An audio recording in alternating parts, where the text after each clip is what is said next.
நீதிமொழிகள் 19ஆம் அதிகாரம். மாறுபாடான உதடுகள் உள்ள மூடனை பார்க்கிலும் உத்தமமாய் நடக்கிற தரித்திரனே வாசி.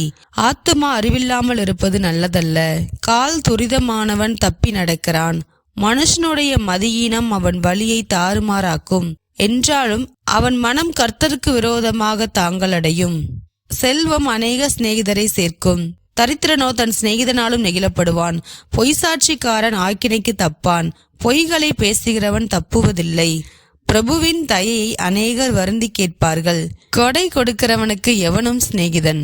தரித்திரனை அவனுடைய சகோதரர் எல்லாரும் பகைக்கிறார்களே. எத்தனை அதிகமாய் அவன் சிநேகிதன் அவனுக்கு தூரமாவார்கள். அவர்களுடைய வார்த்தைகளை அவன் நாடுகிறான். அவைகளோ வெறும் வார்த்தைகளே. ஞானத்தை பெற்றுக் கொள்கிறவன் தன் ஆத்துமாவை சிநேகிக்கிறான். புத்தியை காக்கிறவன் நன்மை அடைவான். பொய்சாட்சிக்காரன் ஆக்கினைக்கு தப்பான். பொய்களை பேசுகிறவன் நாசம் அடைவான்.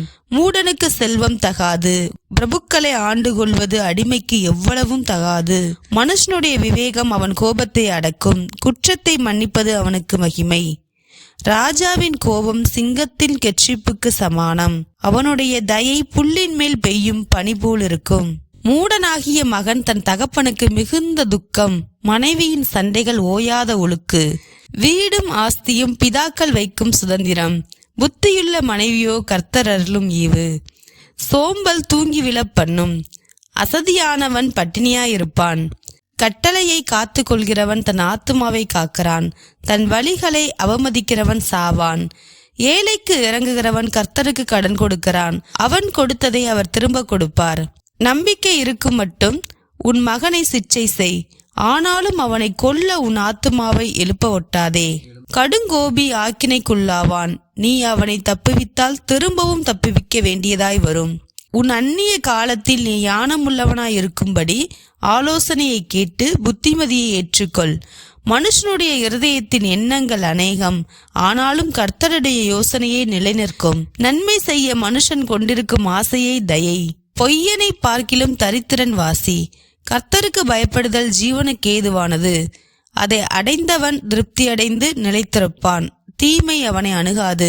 சோம்பேறி தன் கையை களத்திலே வைத்து அதை திரும்ப தன் வாயண்டைக்கு எடுக்காமல் இருக்கிறான்.